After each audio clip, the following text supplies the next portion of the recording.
Bismillah. Assalamualaikum warahmatullahi wabarakatuh.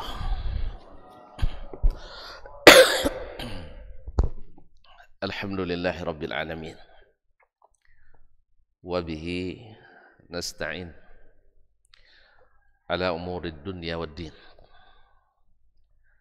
Ashhadu an la ilaha illallah wahdahu la syarika lah, al-malikul haqqul mubin, wa huwa waliyus salihin wa khaliqul khalqi ajma'in wa razikuhum wa ma min dabbatin fil ardi illa 'ala Allahi rizquha wa ya'lamu mustaqarraha wa mustawda'aha kullun fi kitabim mubin. Wa ashhadu anna Muhammadan abduhu wa rasuluh an-nabiyyus sadiqul amin wa qaidul ghurril mayamin sallallahu alaihi wa ala alihi at-tayyibin wa azwajihi at-tahirati ummahatil mu'minin wa ashabihi al-qadatil ghurril mayamin wattabi'ina lahum bi ihsanin ila yaumin yamtazu fihi ashabus shimali an ashabil yamin. Amma ba'du, fattaqullaha ayyuhal muslimun tafuzu inda rabbikum yawmaddin. Ya ayyuhalladzina amanu taqullaha haqqa tuqatih wa la tamutunna illa wa antum muslimun. Bapak-bapak dan ibu-ibu, saudara-saudara dan saudari, serta adik-adik dan anak-anak jemaah salat subuh di Masjid Riyadhul Jannah ataupun yang menyaksikan melalui media serta mendengarkan melalui radio dimanapun berada. Besar tak saya sebut gelar, ulama dengan ilmunya, tokoh nenek mama dengan adatnya, para tokoh masyarakat, tokoh pemuda, jadi pandai, serta seluruh kaum muslimin dan muslimat yang dirahmati Allah SWT. Pada kesempatan pagi ini, di hari Ahad ini, di bulan Al-Muharram, bulan yang disucikan, yang dimuliakan, kita pun diizinkan Allah SWT sama-sama menikmati indahnya, senangnya berada di taman, di antara taman-taman surga ini, di rumah Allah SWT, tempat yang paling dicintai Allah, tempat yang paling menenangkan dan menenteramkan, tempat yang menjadi saksi atas iman dan Islam, benteng pertama dan terakhir, tempat lahirnya para ulama, lahirnya para tokoh, takah pemimpin yang sentiasa dirahmati Allah Subhanahu wa taala. Oleh itu kita bersyukur kepadanya atas nikmat yang besar ini. Semoga nikmat ini semakin terasa sampai akhir hayat kita nanti. Mudah-mudahan dalam ketaatan kepadanya. Dan semoga saudara-saudara kita yang belum mendapatkan, kita doakan juga.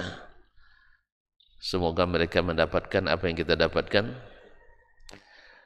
karena tak akan mengurangi bagian kita. Penuh pun masjid ini, bagian tetap dapat kita. Mudah-mudahan kita jadi penyebabnya, dia dapat, kita pun tak ketinggalan. Jadi ajak semuanya, ya, saudara-saudara kita yang belum merasakan nikmat besar ini. Insya Allah setiap kita yang duduk di majelis ini, seperti yang dijanjikan oleh Nabi dari Allah Subhanahu wa taala dalam hadis qudsi, selesai majelis kita dapat bingkisan istimewa yaitu ampunan dari Allah tabaraka wa taala. Qumu maghfuran lakum, berdirilah kalian dalam keadaan diampuni dosa kalian. Sekalipun datang mungkin tidak sengaja, atau karena ada kepentingan, atau untuk ngintip-ngintip kajian. Kata Allah SWT ketika dilaporkan oleh malaikatnya, inna fihi fulanan, di tempat itu bersama mereka ada si fulan, inna makana ya'ti li haja, dia datang untuk satu kepentingan, bukan untuk ikut pengajian. Dijawab oleh Allah SWT, ulaika qaumun la yashqa bihimul jalis. Allah yang jawab langsung, mereka, siapapun duduk dengan mereka tak ada yang rugi. Subhanallah, nak ngintip kaji pun tak rugi juga, apalagi kalau betul-betul mengaji. Ya saya, banyak yang awalnya ngintip-ngintip, habis itu kepincut, kata orang Jawa. Kaum muslimin dan muslimat dirahmati Allah. Sebab apa? Memang dulu sejak awal Nabi SAW berdakwah, banyak yang ngintip-ngintip, mengendap-endap. Orang yang Allah inginkan dapat hidayah, lapang dadanya.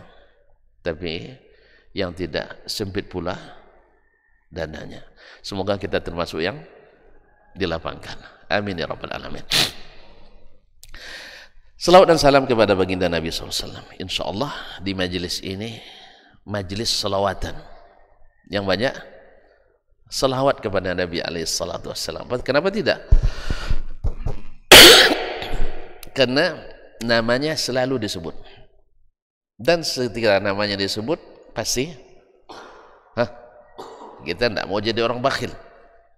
Orang bakhil, kata Nabi, nama aku disebut, dia tidak mau berselawat kepadaku. Maka Imam Ahmad rahimahullah mengatakan, ahadzun nasi bi Rasulillah sallallahu alaihi wasallam ahlul hadis. Orang yang paling beruntung dengan adanya Nabi sallallahu alaihi wasallam adalah ahlul hadis. Apa sebab? Ahlul hadis yang sentiasa membaca hadis dan merujuk kepada hadis dan mengamalkan hadis. Apa katanya? Li'annahum kullama dzukira ismuhu sallu alaihi. Sebab ketika setiap nama Nabi disebut, pasti mereka mengucapkan salawat dan salam kepadanya. Dan tidak ada yang lebih banyak membaca hadis melebihi ahli hadis. Oleh itu beruntung kita kalau belajar sirah Nabi sallallahu alaihi wasallam. Dah gitu ada cukup dulu. Gitu aja sudah cukup. Pulang kita. Belum. Kalau kita teruskan. Insyaallah tidak lama. Kira-kira jam 6 lewat sejam kita selesai. Ya 6 lewat sejam. Sampai selesai. Insyaallah tidak panjang-panjang. Karena tidak target selesai. Kalau hanya pakai kitab ini hanya 5 jilid. Ya, tapi saya tidak terpaku pada satu kitab insyaallah. Ma'asyiral kiram dirahmati Allah SWT. Kemarin di pertemuan pertama ya. Ini yang kedua nih Ustaz Adnan. Yang kedua ini. Nah. Soalnya saya lupa ingat itu. Di pertemuan pertama, ada yang masih ingat isinya? Terpaksa diulang lagi ya. Tidak apa-apa, memang ulang-ulang kaji itu tidak ada masalah. Sebab kalau cerita indah diulang berapa kali pun tidak ada masalah. Yes ya? Ya enggak? Antum sering baca apa dulu? Cerita-cerita fiksi. Misalnya novel, komik. Waktu kecil pun enggak? Apa komik antum baca dulu kecil? Doraemon jelas belum ada waktu itu. Antum bukan generasi Doraemon, belum. Saya pun enggak. Nah, apa masa gitu dulu? Wiro Sableng, woi, gawat rupanya. Kapak Sakti 212 rupanya ya. Subhanallah. Itu fiksi, tapi luar biasa, diulang-ulang tak bosan, iya kan? Masya Allah. Masih ingat judul-judulnya? Si Buta. Ma'asyiral kiram dirahmati Allah. Allah musta'an. Kita terfitnah juga dulu sih.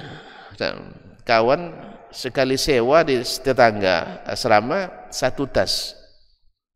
Dia biasa tamatkan dalam 5 hari itu. Baca buku nahwu 5 tahun tidak tamat. Allah musta'an. Jadi kadang-kadang ikut juga nimbrung gitu bacanya, sehingga saya tahu. Masih di pondok dulu, tidak boleh sebenarnya baca Quran aja, tidak boleh. Caranya gimana? Ini nahu di atas, komik di bawah. Allah musta'an. Buka rahasia juga jadinya. Ya dulu kita tidak tahu dosa. Alhamdulillah. Nah, jadi bacanya tidak bosan-bosan. Diulang lagi, diulang lagi. Padahal fiksi. Kalau ini kisah nyata dan ceritanya luar biasa. Kisah nyata tapi luar biasa. Itu kisah fiksi hanya dalam halusinasi dan khayalan, imajinasi manusia. Tentu membaca sirah Nabi tak akan bosan. Ma'asyiral kiram, sudah kita sebutkan bahwa Nabi alaihissalatu wassalam, ya, Nabi sallallahu alaihi wasallam adalah hadiah istimewa dari Allah untuk kita. Kenapa tidak? Orang dalam kegelapan, tidak tahu berkeyakinan, tidak tahu beribadah, tidak tahu muamalah, tidak tahu berakhlak dan adab yang baik, kecuali hanya mengikut rasa, pikiran dan perasaan. Yang namanya perasaan dan pikiran tidak ada yang sama. Baik di tempat ini, tempat lain belum tentu baik. Terpuji di tempat ini, tempat lain belum tentu terpuji. Ya tak? Maka tidak ada kata sepakat manusia. Ketika tidak ada kata sepakat, tentu sering tentang ikhtilaf, selalu berselisih. Macam kita hari ini, ketika kita jauh dari Nabi SAW dalam beragama ini, semakin banyak ikhtilaf kita. Masih ingat berapa aliran sesat kemarin saya sebutkan di Indonesia? Masih lupa lagi. Terpaksa diulang, memang harus diulang. Ini jam. Ya. Kalau sampai 2014 kemarin, resmi hanya lebih kurang 400. Ya, secara detailnya, pokok-pokoknya sebenarnya kembali juga ke perkiraan dan perasaan. Atau dalam kurung atau garis miring al-hawa. Mengikuti hawa. Hawa pikiran, hawa perasaan. Ma'asyiral kiram dirahmati Allah, Bapak dan Ibu, saudara-saudara yang saya muliakan, saya hormati, sentiasa dirahmati Allah SWT. 400-an. Bandingkan dengan negeri yang dihidupkan padanya sunnah Nabi sallallahu alaihi wasallam. Antum lihatlah negeri-negeri Islam hari ini yang minus aliran menyimpangnya, pasti di negeri yang hidup padanya sunnah Nabi sallallahu alaihi wasallam, hidup sirah Nabi alaihi salatu wasallam. Jadi bahan kuliah wajib, bahan kurikulum wajib, ya, dan kemudian mengikrarkan, memproklamirkan diri sebagai pengikut sunnah Nabi sallallahu alaihi wasallam. Lihat, dimanapun bangsa hari ini, negara hari ini, negeri Islam yang tidak merujuk, mengampanyekan, merujuk, memproklamirkan, merujuk kepada as-salafus salih, pasti aliran sesatnya ramai. Pasti ramai. Tapi kalau seandainya mereka menjadikan ikutan satu-satunya dalam berakidah, dalam beribadah, dalam bermuamalah, dalam berakhlak dan beradab, Nabi sallallahu alaihi wasallam pasti sedikit atau minus aliran menyimpangnya. Aliran menyimpangnya. Cuman sayang, yang mengikut Nabi secara konsekuen ini oleh yang sesat dikira sesat pula. Biasalah orang sesat dikiranya orang lain yang sesat. Tentu saja, di mana kita mengukurnya? Inilah sirah Nabi sallallahu alaihi wasallam. Untuk mengukur mana yang tersesat, mana yang berada di jalan yang utama, tentu kembali kepada yang dengannya dulu umat itu kembali ke jalan yang benar. Siapa itu? Nabi Muhammad sallallahu alaihi wasallam. Kalau ikut perasaan, tidak rela kita mengatakan kamu ini aliran sesat. Rela untuk bilang gitu? Tidak rela kita. Tidak rela sebenarnya. Masa saudara muslim saling menyesatkan? Cuman karena memberitahukan jalan yang benar kepada yang kesasar, itu kewajiban. Betul kan? Cuman yang sesat, sengaja aku sesat, yang tersesat sengaja aku sesat, pakai nawaitu dia. Nawaitu an adillah, saya berniat untuk saya, lah ada yang berniat sesat. Cuman dia yakin itu jalan benar. Siapa yang kasih tahu yang benar? Siapa yang kasih tahu yang benar? Tentu yang berilmu, yang tahu jalan yang benar. Tentu masih ingat saya di Madinah hari itu. Ini orang kampung Adnannya, Ustaz Adnannya, orang Kuah. Tersosek jalan. Tersosek itu tersesat. Jadi dia sudah menuju ke arah Uhud. Saya kan RT-nya Madinah. Menurut saya. Enggak. Saya kan udah lama di Madinah waktu itu. Pas saya naik mobil, saya lihat ini orang kamper nampaknya. Dari mana saya tahu? Hah? Aksesorisnya. Aksesorisnya. Karena kita kan alhamdulillah Indonesia kan kaya aksesoris. Bineka Tunggal Ika. Beragam, berbeda, tapi tetap satu dalam kerangka. Ada lupa kaji nampak NKRI harga mati, alhamdulillah. Jadi saya lihat dari aksesorisnya orang kamper. Saya tidak peduli orang kamper manapun, yang jelas orang kampung saya. Sebab ketika saya di luar negeri kamper itu kecil, tapi dalam negeri kamper itu besar. Nah, lalu saya ikuti di belakang. Mereka sudah jauh kesasar. Kalau untuk jalan kaki cukup juga untuk sarapan sekali lagi gitu. Saya bilang, Assalamualaikum. Salam. Kemana tuak? Langsung bahasa Ocu saya, bukan bahasa Indonesia lagi. Tuak, pergi kemana rohnya? Jangkok kabun. Enggak, menuju hotel katanya. Di situ enggak hotel untuk kuburan situ lainnya. Dapat kuburan syuhada Uhud. Nah. Uang siapongnya masuk motor dan beko cito ya. Suruh masuk mobil saya. Enggak mau dia. Terpaksa saya keluar dulu. Saya tarik tangannya masuk, saya bilang, nanti datuk hilang di sini dulu. Hilang datuk aku. Dia dengan tiga ibu-ibu. Ya, yang dah tua juga. Apa coba dia? Bahasa Ocu saya, enggak mungkin saya orang Arab. Enggak mungkin saya orang Amerika. Iya kan? Enggak mungkin saya orang Belanda. Tetap curiga sama saya. Coba bayangkan. Sampai saya jelaskan, dan wang mujalai. Asli bahasa Ocu, gue enggak bahasa Ocu wang poken lah. Ini kalau kalian wang Ocu kadang-kadang tuh poken hilang bahasa Ocu. Nah, asli bahasa Ocu Madinah itu. Itu jalan tua. Ikut tambah jauh nanti. Ayo saya antar. Ini datuk udah tersesat jauh nih, lah jauh tuh sosek kan. Sampai saya yakinkan, baru mereka masuk. Itu Pak Pembayu aja, ditanya pula berapa bayar gitu. Pokoknya etong dalam mobil aja nanti. Jadi agak nakal saya tuh Pak. Ya, menengok mereka tuh tidak percaya saya. Akhirnya timbul nakal saya sedikit Ustaz. Tapi nakal baik, tidak apa-apa. Ya, saya sengaja bawa dia belok-belok. Ya, sengaja bawa belok-belok masuk ke gagang sempit itu, jalan-jalan tikus itu. Mak jauh yang ya. Iya, itulah makanya kalau itu udah ikut saya tambah payah nyari nanti. Bawa jauh. Akhirnya saya berhentikan di depan hotel mereka. Mereka kenapa tidak mau saya ajak? Karena mereka tidak percaya. Tidak percaya? Kenapa tidak mau saya tunjukkan jalan? Mereka tidak percaya. Tersesat. Kalau yakin dia tersesat, yakin dengan saya. Akhirnya dia tidak mau. Tidak mau mereka. Beko orang lain kaminya. Kemana? Ke lain ke kawan kinang, ke lainnya wajib mah. Nah, jadi kaum muslimin. Jadi mereka tidak yakin tersesat. Cuman karena saya tahu hotel mereka, sebab sebelum jemaah haji datang kami sudah di situ selalu main. Sudah berkomunikasi dengan orang maktab di sana. Nah, jadi sudah hafal betul. Apalagi awak RT Madinah. Kaum muslimin dan muslimat dirahmati Allah SWT.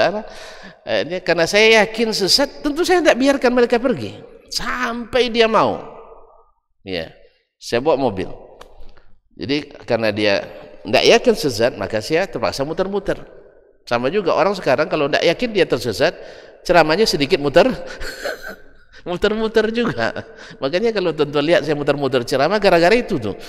Iya, sebab kayaknya gaya ini agak lebih meyakinkan daripada langsung to the point. Iya kan? Kalau langsung to the point terpanjat dia, Pak. Langsung lari, enggak mau balik lagi. Coba muter-muter dulu, dilengah-lengah dulu, diandu-andukan. Lola. Nah, andukan diri sedikit. Nah, baru dia tahu. Saya bawa, berhentikan di belakang hotelnya. Pak, udah sampai. Kalem ya. Masih aja saya di belakang gelap kan. Nggak sini katanya. Pokoknya turun. Kalau nggak tambah ongkos lagi. Ini nggak mau juga dia turun. Akhirnya saya matikan mobil, saya yang turun. Saya bimbing ayam. Sebenarnya ini kan depannya ke sini tuh. Saya berhenti di situ. Paham ya? Di situ di belakang rumah salah satu itu kan. Nah, berhenti saya di situ, saya ajak. Bawa masuk gang, sini gang nih, sini gang saya lewat sini, bukan lewat jalan utama, lewat jalan gang ini. Aku hati-hati lah, ayo ciwangannya kan. Kalian ada anak gadis dan jadi orang menantunya. Kalau masih anak gadis saya masih ada, saya akan jadikan kamu menantu katanya. Allah Ustaz. Tapi saya bilang udah terlambat juga Pak. Allah Ustaz. Jadi setelah nampak baru dia yakin bahwa mereka tersesat. Dia saya tunjukkan, ini jalan bapak ini tadi, bapak sudah sampai ke jalan dekat Beringin sana itu, saya bilang, jalan Beringin apa? Air hitam ya, ini air putih kan? Dia sampai ke air hitam, coba bayangkan. Nah, dah jelas ya. Jadi besok ini tandanya, baca. Jadi orang yang tersesat, kesasar, rata-rata tidak yakin dia tersesat. Makanya antum harus pandai-pandai nunjukkannya, jangan bapak sosek ya parah lah dia bilang sosek. Nah, dan bilang sosek bapak salah jalan. Gitu aja lah. Ini beda sosek dengan salah jalan gitu. Atau mungkin jalan bapak ini terlalu panjang. Kalau ini agak singkat jalan, orang kan suka jalan pintas kan. Nah, jalan bapak ini berliku-liku nanti payah nanti kembalinya. Kalau ini jalan lurus. Nah, itulah sebabnya kita belajar sirah Nabi Sallallahu Alaihi Wasallam. Nah, kenapa kita belajar? Tadi kan Nabi hadiah untuk kita. Ya, kalau hadiah kita pelihara dengan baik. Biasanya yang namanya hadiah itu berharga. Ya, yang namanya hadiah biasanya bernilai. Bukan harga ininya, enggak. Tapi kita mendapatkannya karena ada penilaian. Kadang-kadang kan hadiahnya cuma selembar kertas sertifikat. Betul kan? Berapa sertifikatnya? Kertasnya berapa selembar? Paling mahal 10.000. Tambah bingkai. Bingkai berapa? Hah? 5.000. Apa? Kadang tidak ada bingkainya, kadang map saja. Map berapa satu? 2.000. Iya tak? Cuman kita diberikan penghargaan secara simbolis. Pengurus masjid terbaik se-Garuda Sakti. Misalnya. Dia panggil ke depan, penghargaan. Gitu? Bernilai tak? Bernilai tak? Saya. Nah, kalau sempat kita buatnya, hadirin terbaik dalam kajian sirah nabawiyah, lalu diberi hadiah. Berharga tak? Berharga. Alhamdulillah. Itu dari manusia. Begitu bukti berharganya pasti dipampang di tempat yang terlihat. Di mana bisa dipampang? Hah? Di ruang tamu. Kan di lemari. Kalau punya rumah makan dibuat di rumah makan. Kalau punya kantor dibuat di kantor. Pokoknya tempat yang ramai. Apalagi musim sekarang ini diupload di FB, di cerita, di laman Facebook dan sebagainya. Kenapa? Bernilai. Padahal kalau dijual laku enggak? Hah? Sertifikat dijual laku enggak? Bisa diuangkan? Enggak juga. Cuman nilai hadiah dari yang berkompeten, yang mulia. Dengan itu pun kita tidak masuk surga, tapi ini dari Allah Subhanahu wa taala. Dan kegunaannya jelas. Kegunaannya nampak. Ya Ustaznya, awal enggak tahu Nabi SAW. Jarang nengok masjid. Ya dah? Sekarang setelah mencintai Nabi, kita rajin ke masjid.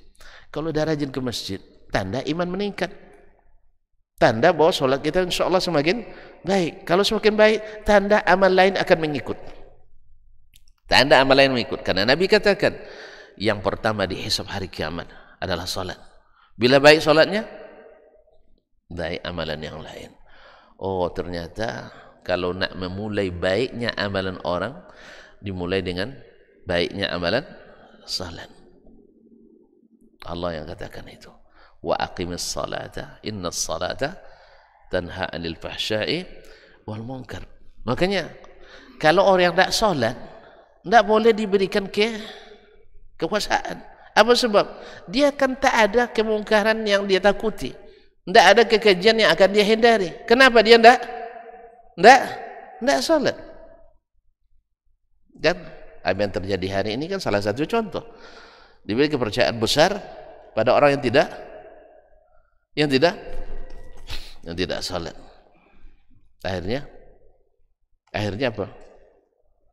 Terjadilah apa yang terjadi, apalah yang terjadi. Macam antum tidak mengikuti. Nah, kaum muslimin dan muslimat yang mati Allah. Maka Umar bin Khattab dulu, atau Nabi alaihissalatu wassalam, selalu mewakilkan orang yang terbaik salatnya untuk mewakili beliau bila keluar dari Madinah. Demikian juga al-khulafa ar-rasyidin, walaupun dia hamba sahaya.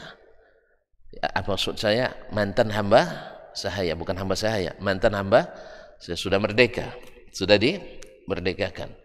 Bagi sebagian kan masih itu juga kan mantan hamba sahaya, kan itu ya. Sama kita hari ini, orang sudah ngaji kan mantan preman, ya gitu ya. Udah banyak orang bilang untuk merendahkan dakwah, kadang mantan preman tuh katanya. Ya, lebih baik mantan preman daripada mantan kiai. Iya tak? Kan kata Zainuddin Amzah dulu, lebih baik mantan preman daripada mantan kiai. Oh, saya lama jadi kiai dulu kan ya, sekarang jadi preman gitu. Nah, biarlah antum lah, saya lama jadi preman, tapi sekarang saya jadi kiai ya. Iya, endingnya baik. Kalau endingnya buruk, nah, ma'asyarul kiram. Nah, ada beberapa tujuan, kemudian faedah dari belajar sirah. Yang pertama adalah lahir cinta kepada Nabi sallallahu alaihi wasallam. Cinta. Kalau antum membaca biografi seseorang yang punya prestasi atau punya kelebihan, misalnya kita baca biografi Founding Father Indonesia Bung Karno misalnya, sah? Pasti kalau disebutkan dia sebutkan yang baik-baik kan? Orang buat biografi yang disebut yang buruk-buruk atau yang baik-baik? Pasti yang baik-baik disebutkan. Ya tentu saja lahir di situ, di itu, kemudian prestasinya ini dan itu. Yang membaca tertarik apa tidak? Pasti tertarik. Jasanya kepada negara, kepada bangsa, dan seterusnya. Akhirnya lahir cinta kepadanya. Ya Ustaz ya. Untuk baca lagi biografi misalnya Dr. Muhammad Nasir sebagai, lupa lagi, Perdana Menteri pertama Indonesia. Tentu sudah lupa sejarah nampaknya. Kata Bung Karno, jas merah, jangan lupa. Jangan melupakan sejarah. Misalnya Dr. Muhammad Nasir rahimahullah ta'ala. Untuk baca lagi bagaimana, subhanallah, apalagi dengan anak buahnya beliau, dengan pokoknya para orang-orang sekelilingnya, rata-rata memberikan pujian yang luar biasa. Bagaimana ketulusannya, bagaimana zuhudnya, bagaimana perhatiannya kepada anak buah. Akhirnya kita mulai senang dan memujinya. Nah, siapa lagi? Pak Soeharto misalnya. Antum merasa kehilangan jadinya dengan Pak Harto ya. Nyesel kenapa reformasi. Iya. Nah, sampai ada yang bikin di apa lebih enak, apa katanya? Hah? Saya lupa, saya tidak pandai bahasa Jawanya. Hah? Nah gitu kan. Misalnya, akhirnya antum tertarik. Ada apa dengan Pak Soeharto? Baca lagi biografinya. Oh ternyata luar biasa juga beliau. Dan seterusnya. Ustaz ya. Ini sejarah manusia. Apalagi tadi baca apa juga? Apa tadi? 1-2 apa tadi? 212. Antum tadi ya? 212 misalnya. Baca Wiro Sableng. Wiro Sableng, Kapak Sakti 212. Misalnya. Antum senangnya dari sisi apa? Dia suka membela yang tertindas gitu ya, Masya Allah. Nah, walaupun banyak dosa-dosa yang dibuatnya sebenarnya. Kan syirik dalam isinya kan banyak. Allah musta'an. Tapi antum kagum waktu itu. Waktu itu antum kagum. Karena kita tidak tahu mana yang benar, mana yang salah, mana yang batil itu. Pokoknya yang jelas, oh dia orangnya jiwa sosialnya tinggi, sisi sosial tinggi, suka membantu orang-orang yang terzalimi, misalnya. Subhanallah, penyayang dan sebagainya, dan supel dalam bergaul. Akhirnya suka baca. Asal ada serial baru, penulisnya siapa? Lupa antum, Sebastian Tito. Allah musta'an. La haula wala quwata illa billah. Jadi ikhwani, itu aja. Nah, begitu membuat orang mencintainya. Padahal semua manusia tidak ceritakan semua sisi kehidupannya. Yang fiksi aja bisa membuat kita begitu, terbawa. Nah, sedangkan baginda Nabi SAW tak satu sisi pun dari sisi kehidupannya kecuali dibuka ke depan umum. Kalau kita dibuka keseharian kita, untuk sehari sajalah dibuka, entah kemana mukanya mau disembunyikan, ya kan? Misalnya hari ini mulai subuh salatlah di masjid Riyadhul Jannah, selesai butuh ngaji, habis ngaji sampai di rumah belum siap sarapan, udah mulai naik darah dikit. Mungkin dituliskan itu? Kan akan beda dengan Nabi kita sallallahu alaihi wasallam. Sampai di rumah, indakum min syai', ada sesuatu? Jawabannya kalau ada, makan beliau. Kalau tidak, ini idzan shaim, saya puasa. Kalau orang puasa masih marah, harusnya. Tapi banyak orang marah di bulan, tidak tahu kamu saya puasa nih katanya. Pada puasa harusnya menahan marah, tapi tidak, justru marah. Sama juga ibu-ibu nyuruh anaknya sabar, sabarlah dikit katanya. Ibu tidak sabar. Kamu tidak tahu sabar ya katanya. Dari tadi aku bilang sabar. Dia sendiri tidak sabar. Allah musta'an. Nah, Nabi SAW senang aja. Saya kalau gitu puasa. La ilaha illallah bi abi wa ummi salawatu rabbi wa salamu alaih. Kalau gitu saya puasa. Kasih makanan enak, dia bersyukur alhamdulillah. Tidak enak, dia tinggalkan tanpa sedikit pun mencela atau sedikit pun komplain, nggak ada. Ini juga kaum muslimin jadi pelajaran bagi kita. Mohon maaf ya, misalnya kita belanja atau makan di warung, pesannya teh panas, tiba-tiba datang teh es, ya tak? Bisa saja orang tersilap.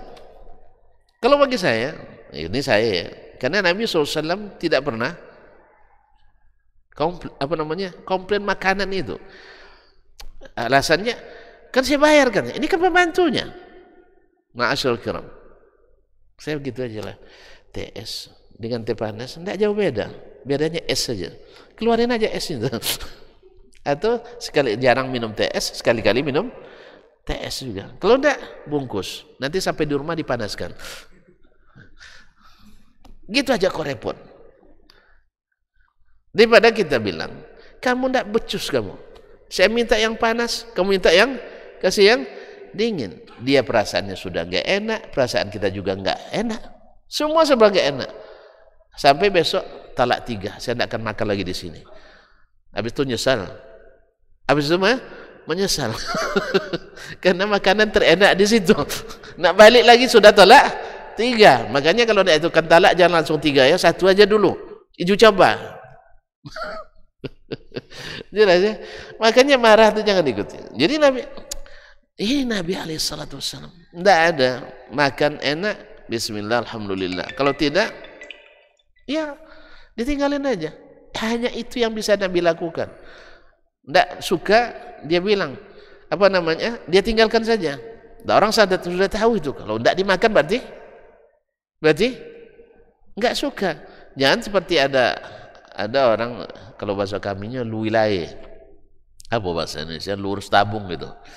Apa namanya, pokoknya terlalu polos gitu mengungkapkan. Yang buruk juga disampaikan, yang baik juga disampaikan. Diundang makan oleh oleh kakak sepupunya kan. Lalu dia bilang, akan tak maaf Ji katanya, mungkin makanannya kalau bahasa kami lawe besok, tahu lawe besok? Tidak jelas rasanya gitu. Tidak jelas rasanya. Iya coba lawe besok. Dia akan betul memang tidak jelas rasanya katanya. Tersinggung orang. Bilang aja alhamdulillah, ini luar biasa. Gitu aja, luar biasa enggak enaknya. Tapi ditakdirkan gitu. Tidak dibunyikan. Betul wah. Bukan. Pokoknya luar biasa makanan ini wah. Gitu aja lah gitu. Habis itu bisa minta garam dikit. Berarti kurang garamnya. Daripada lawe besok tidak jelas rasanya. Nah, jadi begini. Nah, Nabi kita alaihissalatu wassalam seperti itu. Cemburu istrinya pada istri yang lain ngantar makanan ketika Nabi bertamu. Ternyata berbuat baik belum tentu tanggapan baik dari orang-orang baik sekalipun. Ahli surga itu istri Nabi SAW. Kan istri Nabi kan ahli surga, istri beliau juga di akhirat. Subhanallah. Makanya ahli surga itu bukan yang tidak pernah bersalah. Jangan cari orang yang tak pernah berdosa ya. Tidak ada. Jelas? Lalu dipukulnya apa tadi, piring yang dibawa tadi. Padahal kawannya nak berbuat baik.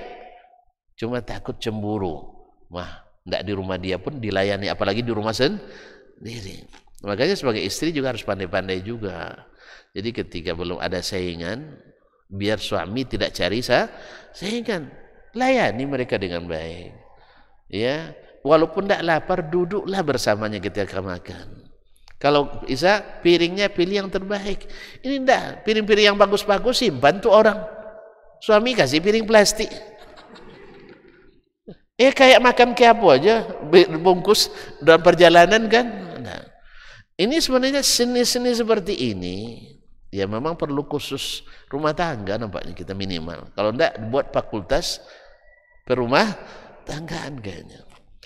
Sederhana ikhwan, sederhana ibu-ibu, bapak dan saya muliakan.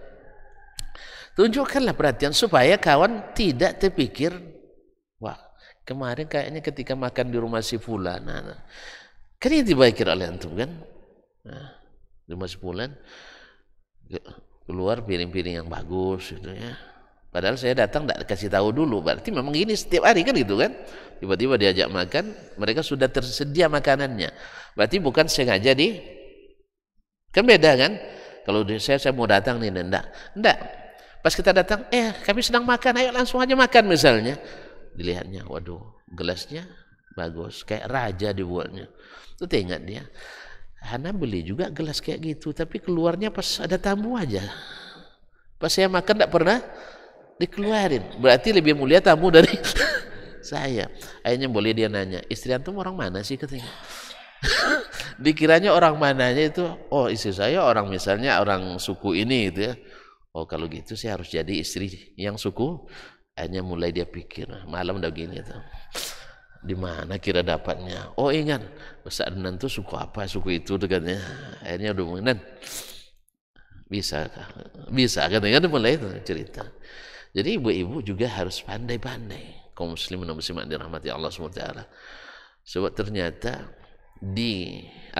dibantu pun di rumah madunya di rumah sendiri, ternyata istri cemburu juga. Oleh sebab itu, maka selesaikan dengan baik di rumah kita.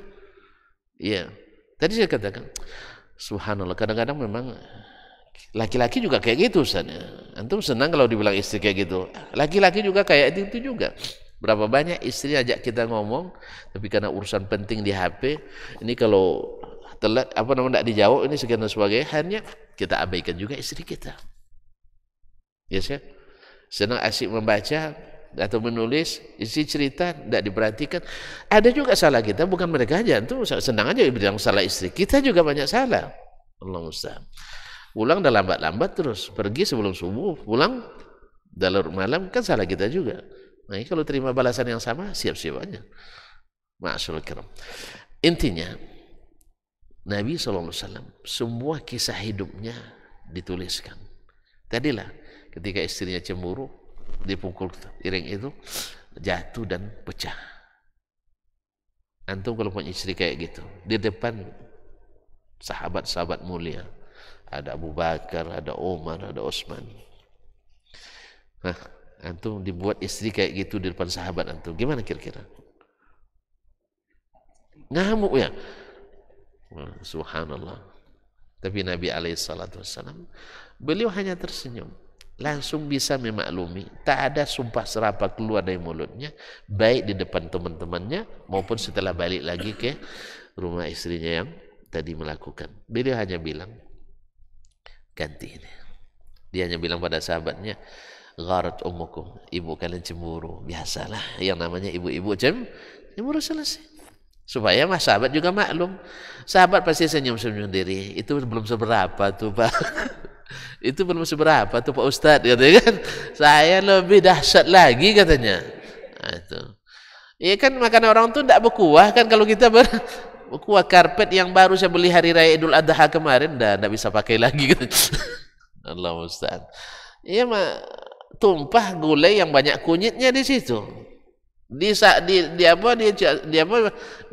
tidak mau hilang katanya. Nah, itu. Padahal baru beli Idul Adha, nabung pula 2 tahun untuk belinya katanya. Allah musta'an. Jadi begini. Jadi yang begini ini kaum muslimin dan muslimah pasti akan melahirkan cinta kepadanya. Dan cinta ke Nabi SAW buahnya banyak sekali. Yaitu kita cinta Nabi itu bukan masalah pilihan, tidak, wajib. Mencintai Nabi itu adalah wajib, tanda iman. Wajib mencintai Nabi SAW. Kadar cintanya dikatakan Umar radhiyallahu anhu suatu hari digenggam tangannya oleh Nabi SAW. Indahnya kalau tangan kita digenggam oleh Nabi ya, SAW. Apalagi kalau lututnya dicium Nabi ya.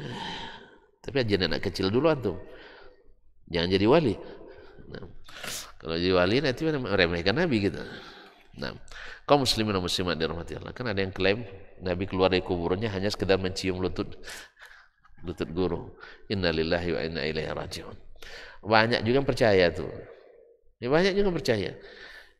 Naik haji, habis itu Nabi keluar dari kuburannya hanya untuk mencium lutut tuan guru ini. Saya waktu itu di Madinah nggak ada cerita. Iya, saya kalau musim haji setiap hari di Masjid Nabawi. Nggak ada orang. Ya kalau memang keluar Nabi kan nampak semua yang lain lah.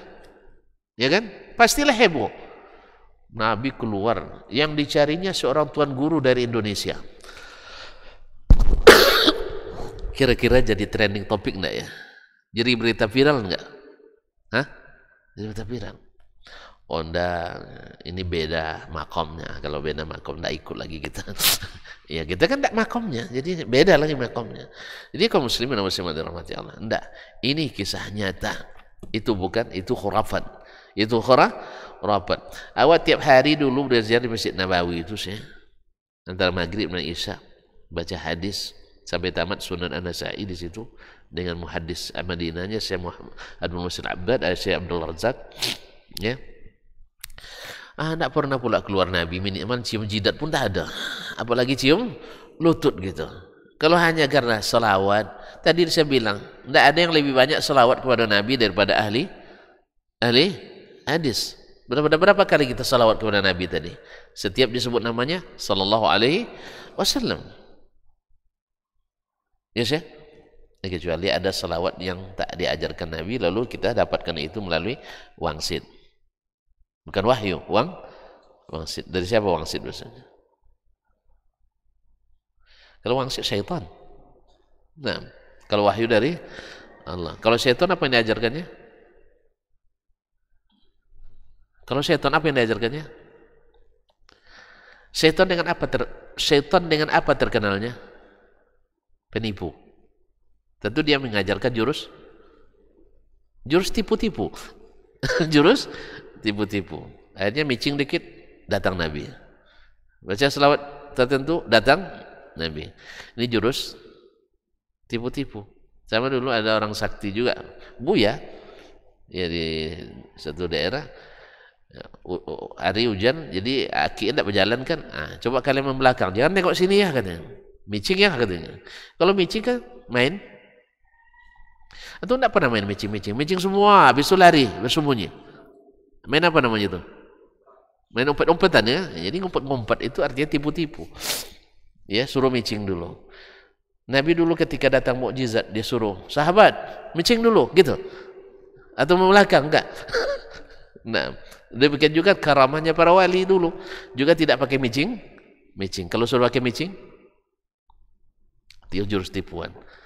Ya, jurus tipuan. Allah musta'an. Baik, nanti akan dibasir, akan ada nanti insyaallah. Jadi Nabi yang demikian menimbulkan cinta. Nah, Nabi alaihissalam suatu hari menggenggam tangan Umar radhiyallahu taala anhu. Lalu Umar saat itu menyatakan, ya Rasulullah, innaka la ahabbu ilayya min kulli syai' illa min nafsi. Ya Rasulullah, ya kan genggam tangan kita tidak akrab ya. Kalau udah akrab begitu, tentu senang, lahir sayang dan cinta. Ustaz ya. Makanya orang berebut nak cium tangan kiai kan gara-gara itu. Apalagi kalau kiainya sendiri yang cium tangan antum, misalnya, atau genggam tangan antum. Ya sih? Orang berebut nak pegang tangannya. Sekarang syekh ni nak pegang tangan antum. Gimana? Lahir tak sayang? Lahir tak hormat? Lahir. Makanya digenggam tangannya oleh Nabi sallallahu alaihi wasallam. Subhanallah, padahal antara Umar dengan Nabi kan jauh tingkatnya. Tapi Nabi yang genggam tangannya, maka Umar katakan, engkau orang yang paling kucintai dari saya apapun, illa min nafsi, kecuali dari diriku sendiri. Lalu apa kata Nabi sallallahu alaihi wasallam? La ya Umar. Kalau begitu cintamu belum tulus.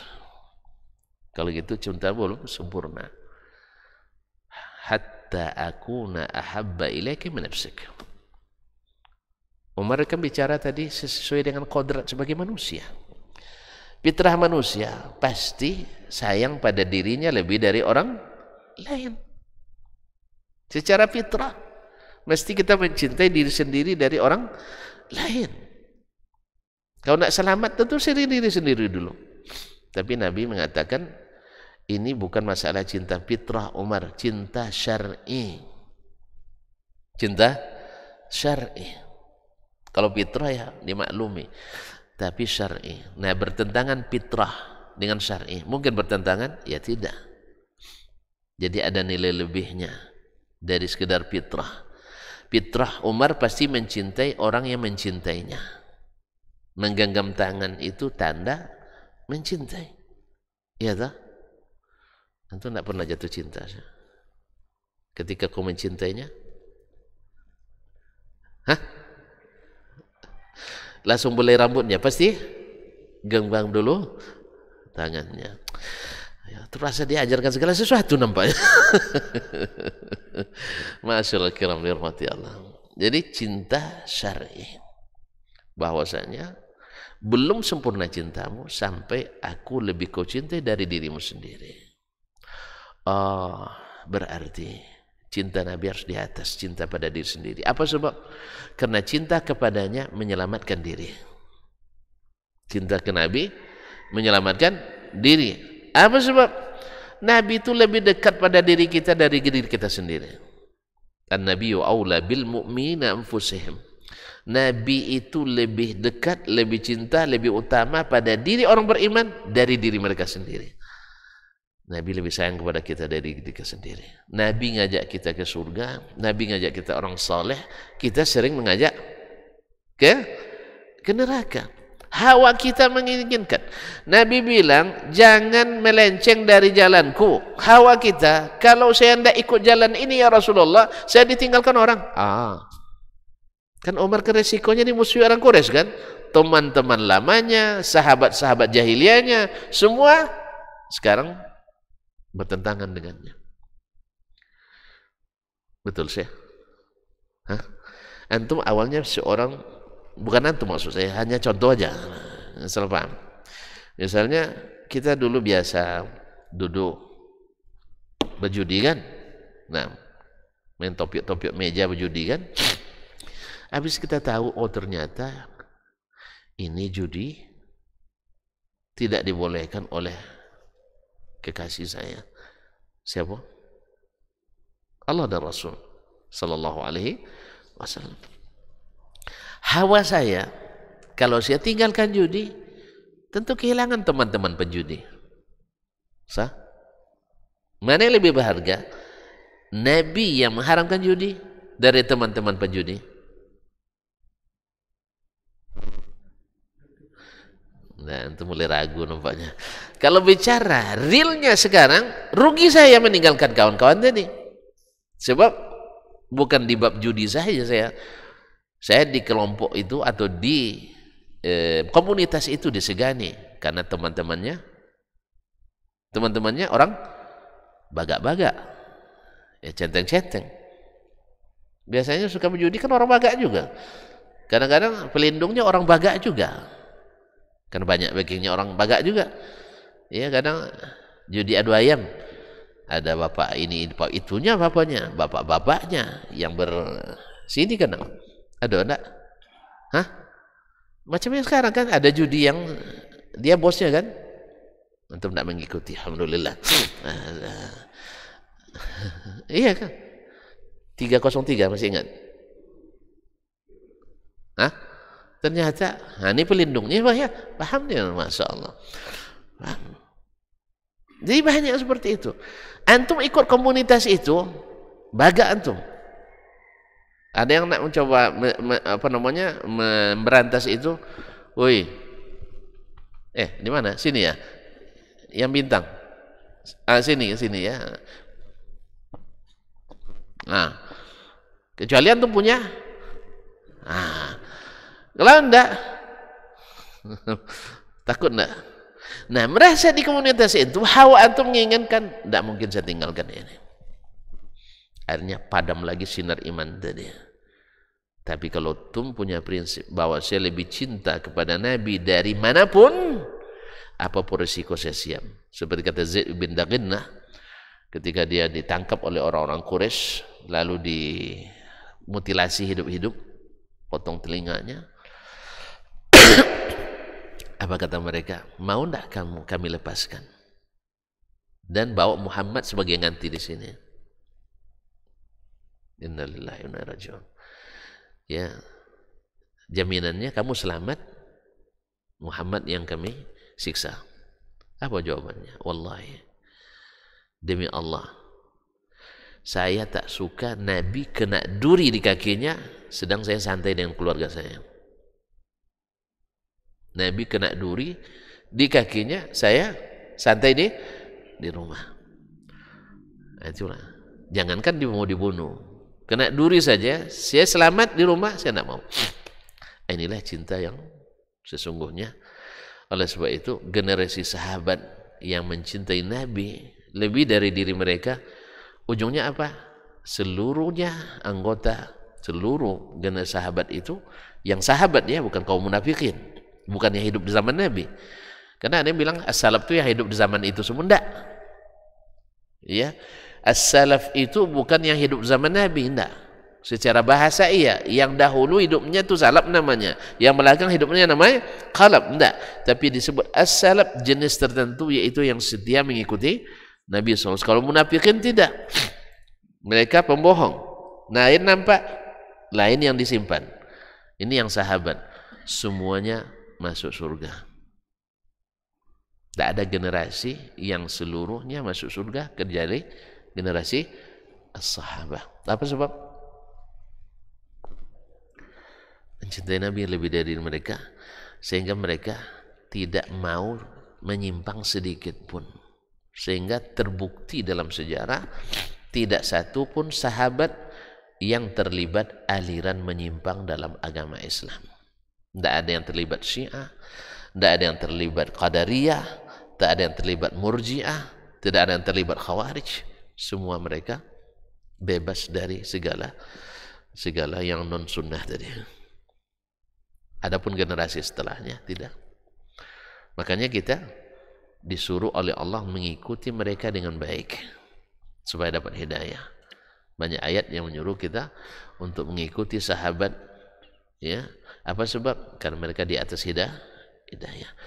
Oh, tidak berdosa mereka, dosa tetap ada, tetapi mereka tidak menyimpang jalan. Jalannya tetap, cuman kadang-kadang tertelentang, ya, di jalan yang bersih, lapang. Orang kadang-kadang kehabisan minyak juga di jalan kan? Berarti masalahnya di mana? Jalannya yang salah atau di personilnya yang salah? Apa sebab? Ampere mobilnya tidak hidup.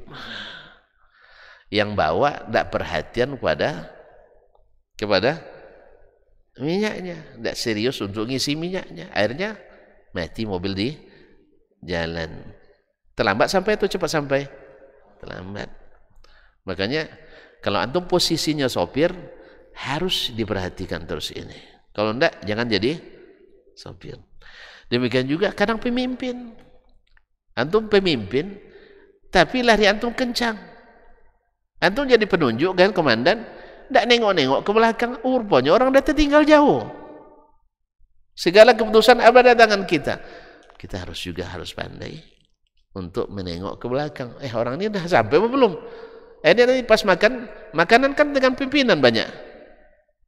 Mereka yang putus semuanya kan. Akhirnya kita kenyang, yang di belakang kelaparan. Ini kesalahan lagi. Walaupun antum di jalan yang benar. Berapa banyak orang yang posisi pimpinan di jalan yang benar, tapi lalai memikirkan yang di belakang. Dia ingin semua pengikut seperti dia semuanya. Mana ada? Jelas? Yang tak ada kesalahan sama sekali. Demikian juga dengan rekan-rekan kita. Jelas? Dia berada di jalan yang benar bukan bermakna maksum. Makanya yang menentukan masuk surga itu bukan tak pernah bersalah, tapi adalah berada di jalan yang benar. Jelas? Makanya menyimpang itu lebih dahsyat daripada terjatuh di jalan yang benar. Atau misalnya pas rem mendadak, ada rem mendadak. Misalnya kita berada di jalan tol, lewat onta. Tahu onta? Akhirnya kecelakaan juga. Sama juga kita berada di jalan benar, datang rintangan tiba-tiba. Tiba-tiba akhirnya terlanggar oleh kita. Berdosa kita kadang, atau kita yang terlibat dalam eksiden dan kecelakaan. Ini tidak mengeluarkan kita dari jalan yang benar. Kan ada yang bilang, katanya pengikut as-salafus salih. Tapi, Masya Allah berdusta juga. Dusta boleh? Boleh. Tapi ada yang ngaku pengikut salaf berdusta? Ada enggak? Syekh, enggak pernah ketemu. Beruntung antum. Saya banyak ketemu. Antum beruntung, alhamdulillah. Ya, karena memang banyak berjalan, banyak yang dilihat lama hidup, banyak yang ditanggung. Semakin tinggi rating, semakin banyak cobaan. Saya banyak bertemu. Ya, mengaku ahli sunnah wal jamaah, tetapi banyak ada juga yang berdusta.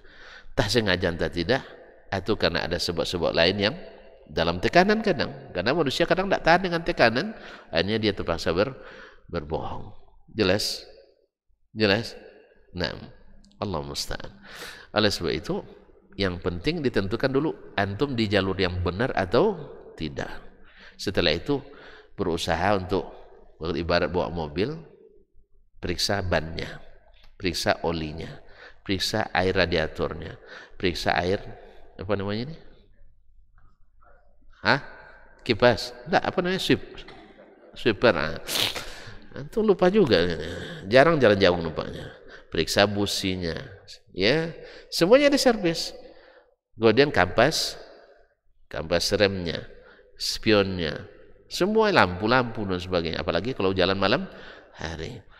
Ternyata dalam perjalanan konslet mati lampu, antum tidak tahu, terjadi komunikasi dengan mobil lain, senggol kita, ya, bukan kesalahan yang disengaja. Semoga tidak berdosa. Andai berdosa paling didenda. Habis itu kita tetap di jalan yang benar. Jelas. Jadi jangan cari katanya di jalan yang benar, tapi banyak juga pelanggaran. Enggak. Pasti di jalan benar lebih minim pelanggaran daripada di jalan yang tidak benar. Baik, sampai sini dulu. Bahwa mencintai, bahwa belajar sirah Nabi akan melahirkan cinta. Karena kita mengaji tentang kesempurnaannya, kebaikannya, kemuliaannya, ketinggi budinya. Coba lihat, kalau makan dalam perjalanan misalnya akan pelajari Nabi SAW. Kalau di malam hari atau di tempat musafir, dia pilih, sebenarnya kan dia sebagai rasul, sebagai pimpinan, tinggal istirahat aja kan. Beliau juga ikut untuk masak. Kalau bagi tugas, pilih yang paling beresiko tinggi. Misalnya kalau yang paling sulit di padang pasir, cari apa kalau untuk masak? Cari air. Terus air dah dibawa, karena biasanya orang cari singgah dekat situ, bawa air atau singgah di tempat yang ada sumber airnya. Setelah itu cari kunyit. Orang pakai kunyit di situ, gitu. Cari kayu bakar. Apa sebab? Ya, payah cari kayu. Yang kedua beresiko, karena di malam hari dikira kayu, rupanya ular. Nabi yang carikan kayunya. Jadi padahal beliau kalau mau ingin bisa bebas. Sama ketika bangun masjid, beliau ikut ngangkat batanya. Jadi kalau nanti ada ustaz yang ikut gotong royong, jangan dilarang, biarin aja. Kalau perlu nanti minta belikan kami juga sarapannya, misalnya. Wallahu musta'an. Nabi alaihissalam. Nah, kalau begini pribadi, ya sempurna, kita pelajari sirahnya akan lebih asyik daripada membaca yang tadi. Wallahu musta'an. Mudah-mudahan yang sedikit ini bermanfaat. Sampai jumpa kembali. Baru satu poin ya. Insyaallah kita sambung lagi. Pokoknya bicara tentang Nabi ini asyik sekali. Wallah. Semoga Allah berikan kita waktu, kesehatan, kesempatan dan keberkahan. Wallahu taala alam. Wassallallahu ala nabiyyina Muhammadin wasallam. Terima kasih dan mohon maaf. Sampai di situ lah ya, tidak ada pertanyaan. Udah lewat waktunya. Belum sejam. Ya kan maksimal tadi tuh. Ya. Wa subhanakallah bihamdika asyhadu an la ilaha illa anta astaghfiruka wa atubu ilaik. Wassalamualaikum warahmatullahi wabarakatuh. Dr. Dasman Yahya Ma'ali LCMA Hafizahullah, Dr. Helmi Basri LCMA Hafizahullah, Dr. Hidayatullah Ismail LCMA Hafizahullah. Majtama'a qaumun fi baitin min buyutillah yatluna kitaballah wa yatadarasunahu fima bainahum illa nazalat alaihimus sakinah wa ghasyiyatuhumur rahmah wa haffat bihimul malaikah wa dzakarahumullahu fiman indah. Tidaklah suatu kaum duduk di salah satu rumah Allah membaca ayat-ayat Allah dan sama-sama mempelajarinya, kecuali turun kepada mereka as-sakinah, ketentraman dan kenyamanan. Wa ghasyiyatuhumur rahmah, dan mereka diliputi pula oleh rahmat, kasih sayang dari Allah Subhanahu wa taala. Wa haffat bihimul malaikah, dan mereka pun dikelilingi oleh para malaikat, karena malaikat suka majlis-majlis zikir dan ilmu.